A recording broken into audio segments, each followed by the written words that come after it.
안녕하세요 여러분. 가로펠의 모드를 얻는 방법에 오신 것을 환영합니다. 가로펠에는 포즈와 패브리크 모두에서 작동하는 모드로 세 가지 지하 생물 군계, 광물, 블록, 아이템, 몹과 메커니즘을 추가하면서 바닐라 스타일을 유지합니다. 알겠죠? 여기 보시는 것처럼 소금 광산과 크리스탈 캐니언 같은 두 가지 생물 군계가 있습니다. 그렇죠? 이끼에 관련된 또 다른 생물 군계도 있지만 말했듯이 이것들은 꽤 마인크래프트 스타일의 생물 군계입니다. 이 모드를 얻으려면 간단히 가로펠의 사이트로 가면 됩니다. 보시다시피 거의 2,400만 명의 사용자가 있습니다. 3년 전에 만들어졌고 마지막 업데이트는 20일 전에 있었습니다. 이제 파일, 모드로더, 포제로 가서 모든 버전 중 1.20.1을 선택합니다. 3개의 버튼을 누르고 파일 가져오기를 클릭합니다. 이 파일을 윈도우스 플러스 R 앱 데이터 로밍을 입력한 후 .minecraft 폴더에 mods 폴더에 저장합니다. 여기 보시는 것처럼 있습니다. 만약 mods 폴더가 없다면 우클릭하고 새로 만들기로 mods 폴더를 생성하면 됩니다. 알겠죠? 이제 시작할 수 있습니다. 마인크래프트에서 갈로스피어 바이옴을 찾아볼게요. 갈로스피어는 크리스탈 협곡과 이끼 동굴이라는 두 가지 주요 바이옴을 추가해요. 최근에는 소금 동굴 바이옴도 추가했어요. 보시다시피 소금 동굴은 이 분홍색이 모두 소금으로 가득 차 있어요. 크리스탈 협곡은 루미에르와 알로라이트가 있는 거대한 동굴이에요. 이것들은 전 세계에 나타나며 주로 추운 바이옴 아래에 생성돼요. 가끔 지표면에 나타나기도 하지만 아무래도 지하로 가야 할 것 같네요. 그리고 이끼 동굴은 더 어둡고 습한 바이옴 아래에서 생성돼요. 하나 찾아볼게요. 바로 여기 이 바이옴이에요. 이끼 동굴은 가장 찾기 어려운 바이옴이고 정말 작은 지역이에요. 제가 아주 작다고 할 때는 여기 조금 더 큰 것도 있네요. 이게 이끼 동굴이에요. 여기서 은광석도 얻을 수 있어요. 은광석은 깊이 마이너스 63층에서 8층 사이 2개에서 6개 묶음으로 생성돼요. 자, 여기 있네요. 루미에르를 어떻게 사용할 수 있을까요? 루미에르는 나무 곡괭이로 캐야 하고 그러면 파편을 얻을 수 있어요. 보시다시피 이 클러스터에서 파편이 나옵니다. 어떻게 캐는지 보여드리자면 그냥 다가가서 캐면 돼요. 문제 없어요. 이건 많이 있고 블록 자체도 드롭됩니다. 이건 특별한 소리가 있어요. 자수정 같은 소리가 나요. 위를 걸을 때. 자, 여기 있네요. 루미에르 파편을 얻었고 이걸로 루미에르 램프나 블록을 만들 수 있어요. 이건 퇴비통을 가져와서 씨앗으로 채울 때 유용해요. 이론적으로 반쯤 차 있으면 루미에르 파편을 올려놓을 수 있어요.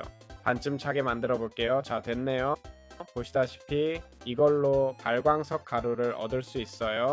이것도 용도 중 하나인데 좀 특이하긴 하지만요. 그리고 다음으로 알로라이트가 있어요. 네, 이것도 비슷한 기능을 해요. 우리가 이걸 부수면 알로라이트 파편을 얻게 되는데 이걸로 은색 블록을 통해 뒤틀린 닻에 접근할 수 있어요. 뒤틀린 닻은 기본적으로 최대 4개의 알로라이트 블록을 장착할 수 있어요. 하나, 둘, 셋, 넷 이렇게요. 보시다시피 이제 장착됐어요. 그리고 기본적으로 이 범위 안에 떨어지는 모든 엔더 진주는 당신을 순간이동시켜요. 닻으로 말이죠. 자, 여기 있네요. 제가 엔더 진주를 던지면 범위는 32-32입니다. 엔더 진주를 던지면 여기로 순간이동해요. 그리고 또 몬스트로미터도 있어요. 루미어 블록에서 나온 건데 이건 활성화하면 근처 몹들을 감지하고 몹수에 비례해 레드스톤 신호를 방출해요. 신호가 강할수록 충전이 빨리 소진되니까 재충전해야 해요. 그래서 이것이 이 아이템들의 유용한 기능 중 하나예요. 이봐, 은을 찾는 방법과 활용하는 방법. 은은 기본적으로 이 광물처럼 원은으로 얻습니다. 알겠죠? 돌곡괭이 이상이 필요하고 기본적으로 녹여서 응애를 생산합니다. 용광로로 완벽하게 녹일 수 있으며 기본적으로 모드가 허용하는 다양한 제작법을 얻게 됩니다. 그래서 예를 들어 여기서 보고 있는 스털링 갑옷과 폭발 저항과 보호 기능을 제공하는 스털링말 갑옷을 만들 수 있습니다. 사슬 갑옷보다 보호력이 약간 낮고 가죽 갑옷처럼 가라앉지 않고 파우더 스노우 위를 걸을 수 있습니다. 그리고 말도요. 알겠죠? 이론적으로는 헬멧에 배너를 배치할 수도 있고 은색 격자, 유령 조명탄, 은폭탄, 장식 블록 등 모드 내에 다양한 유용한 아이템들을 제작할 수 있게 됩니다. 정말 매우 유용하죠. 그렇죠? 저기 폭탄들이 있어서 어떻게 작동하는지 볼 수 있어요. 폭발이 크진 않지만 작동하는 모습은 꽤 멋집니다. 데미지가 얼마나 될지 궁금한데 좀비를 여기 놓으면 죽을까요? 한번 볼게요. 하트 6개를 없애는 것 같네요. 좀비가 갑옷을 하나 가지고 있긴 하지만 데미지가 꽤 강하네요. 그렇죠? 그러니까 플레이어들을 상대로 꽤 좋은 무기가 될 수 있겠어요. 오늘은 은색 폭탄을 제작하고 업그레이드 해볼 거예요. 은색 폭탄은 수류탄 같은 투사체로 잠시 후 폭발하는데 보시다시피 저항력이 낮은 블록만 부셔요. 연소 테이블에서 업그레이드 할 수 있어요. 알겠죠? 기본적으로 은 2개와 대나무 판자로 만들어요. 연소 테이블에는 보시다시피 수류탄을 넣고 여러 재료를 추가할 수 있어요. 화약, 슬라임볼, 그리고 실을 넣을 수 있어요. 알겠죠? 그럼 각각은 무엇을 하는 걸까요? 기본적으로 화약은 폭발력을 높여줘요. 알겠죠? 이걸 무한정 업그레이드 할 수 있는지는 모르겠네요. 폭발력 3, 최대 3까지요. 그 다음 슬라임볼은 더 많이 튕기게 해줘요. 더 많은 바운스가 생겨요. 레벨 3까지인 것 같아요. 한번 확인해 볼게요. 그리고 실은 지속 시간을 늘려줘요. 즉 폭발하기까지 더 오래 걸리게 해요. 자, 한번 해볼게요. 여기 하나가 있는데 최대 레벨의 실버 폭탄이에요. 지속 시간은 3이니까 꽤 많이 튕겨야 할 거예요. 한번 볼까요? 확실히 활성화되는데 시간이 꽤 걸리는데 세상에 완전 다르네요. 이건 초기 폭탄이에요. 알겠죠? 이건 개선 없는 초기 상태고 이건 폭발이에요. 이미 개선된 폭탄의 폭발이죠. 잠시 기다려보면 완전 다른 걸 알 수 있어요. 그렇죠? 완전 다르네요. 제가 보고 싶은 건 폭발 크기가 지속 시간뿐만 아니라 데미지와도 관련이 있는지예요. 그럼 예를 들어 워든을 한번 써볼게요. 알겠죠? 워든에게서 생명력치를 빼앗을 거예요. 알겠죠? 좋아요. 지금 460의 생명력이 있으니 이걸로 때려볼게요. 개선된 실버 폭탄으로 때리면 생명력 43을 빼앗았네요. 7에서 43으로 늘었어요. 이건 폭발 강화와 관련이 있는 것 같아요. 화약 3개로 7에서 43으로 늘었어요. 플레이어에게 이걸 던지면 순식간에 죽는다는 얘기예요. 알겠죠? 즉 그냥 맞추기만 하면 되고 맞추는 것도 꽤 쉬워요. 충전 시간도 없고요. 제 생각에는 너무 밸런스가 깨진 것 같아요. 알겠죠? 자, 이렇게 보여드렸고 마음에 드셨길 바랍니다. 좋아요. 어떻게 스파클을 번식시키고 재배할 수 있을까요? 기본적으로 스파클은 알로라이트, 루미에르 같은 결정화된 도마뱀 변종이에요. 다른 변종도 있어야 하는데 글쎄요, 이게 전부인 것 같아요. 그렇죠? 세 번째 일반 스타일이 있다고 하는데 저는 못 보겠어요. 모르겠네요. 그랜드 캐년 바이옴에서 스폰해서 그런지 이게 지금 있는 변종들이에요. 그리고 기본적으로 발광 이끼로 키울 수 있어요. 이거 보이시죠? 이걸로 먹이를 주고 기본적으로 곡괭이를 들고 우클릭해서 추출할 수 있어요. 보시는 것처럼. 이건 일반 모드예요. 루미에르 파편을 추출하는 거예요. 알겠죠? 실크 터치가 있으면 루미에르나 알루라이트 파편 대신 클러스터를 얻을 수 있어요. 대기 시간은 9분에서 10분 정도 걸려요. 여기 보면 시간이 얼마나 걸릴지, 여기선 얼마나 걸릴지 표시가 안 되네요. 어디 보자. 어떤 건 시간이 표시되고 어떤 건 안 되네요.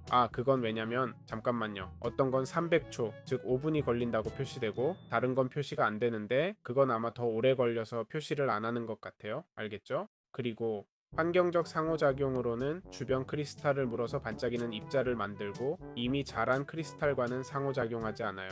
그게 다예요. 이게 그들이 하는 일이고 이렇게 먹이를 주거나 번식시킬 수 있어요. 알겠죠? 그럼 이만. 좋아요. 어떻게 유령을 포착하고 활용할 수 있을까요? 유령은 이끼 동굴에 나타나요. 이런 이끼 스타일의 동굴을 한번 보러 가볼게요. 알겠죠? 이곳이 바로 이런 종류의 몹이 나타나는 곳이에요.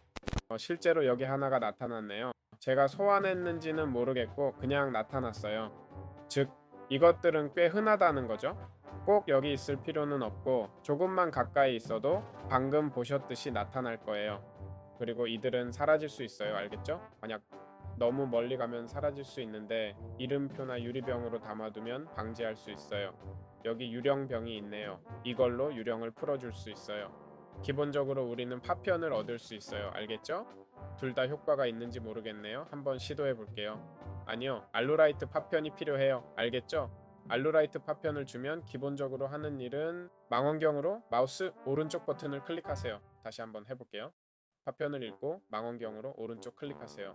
그러면 유령에 묶인 망원경이 생깁니다. 그럼 이게 뭘 하는 거죠? 기본적으로 이걸로 할 수 있는 건 아마 많은 분들이 이미 이해하고 계시겠지만 그 생물의 시점에서 흑백으로 볼 수 있어요. 3인칭으로요.